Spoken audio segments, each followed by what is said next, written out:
Rosebuds, have you guys read this article or seen this on the news today? This is coming from the Independent and it is alarming. Okay. Trump says he'll have the honor of taking Cuba and can do anything I want with it. Uh, okay.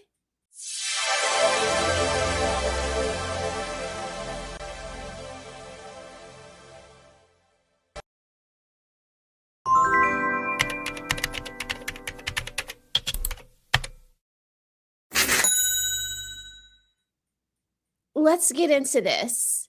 Now, I'm not going to play the video because I don't want to get in trouble by YouTube.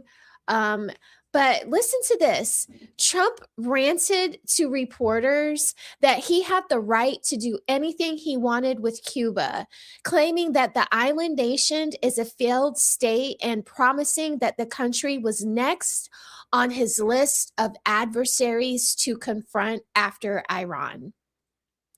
His comments come as senior figures in his administration have repeatedly stressed that the war with Iran will end in the coming days, while refusing to outline the president's specific goals in skirting around the issue of using America's military as the world's police force.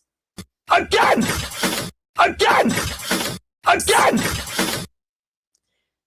Alarming. The president was participating in an executive order signing ceremony on Monday when he was asked about Cuba by a reporter. Trump responded that he could take the island and added that he would likely have the honor of doing so in some form.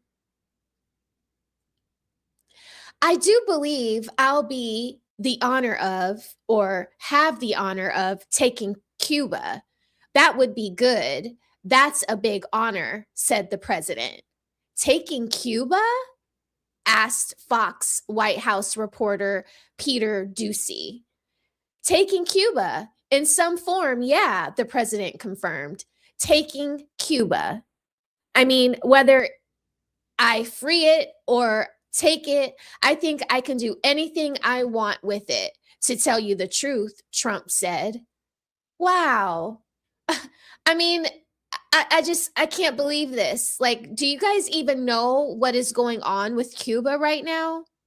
Okay. To me, in my opinion, and this is just my opinion, this is reckless imperial language and should alarm people no matter if they're Democrat or Republican. Trump did publicly say he believes he will have the honor of taking Cuba and added that he thinks he could do anything he wants with it. Those remarks came as Cuba is dealing with a severe energy and economic crisis, including major blackouts, which makes the timing even more aggressive. Like, come on, right?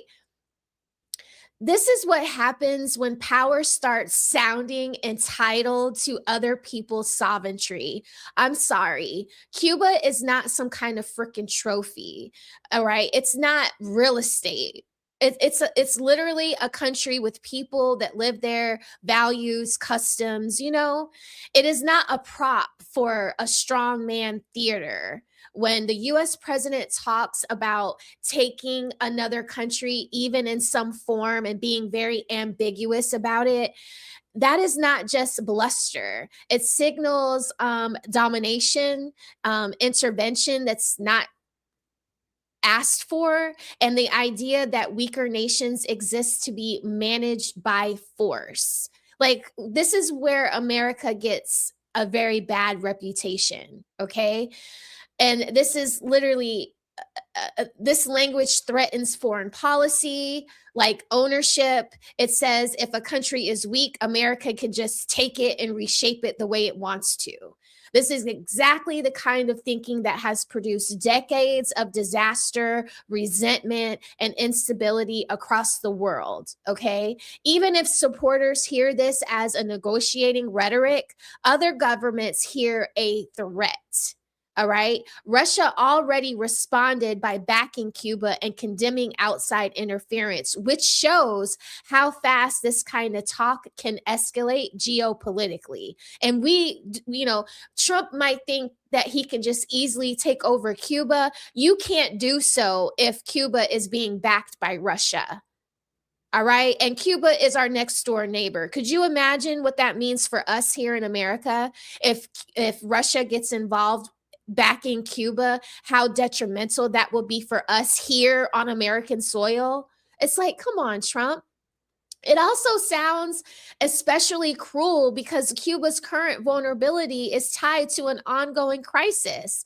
The island has been hit by several fuel shortages and grid collapse. And reporting says that the US pressure on oil flows has basically worsened their situation. So when Trump talks about taking Cuba while it's already struggling, it comes off less like liberation and more like exploiting distress. I mean, he should be ashamed of himself. And this is where the commentary really just sharpens. Powerful people often dress domination up as some form of rescue. Free it or take it was just really immature.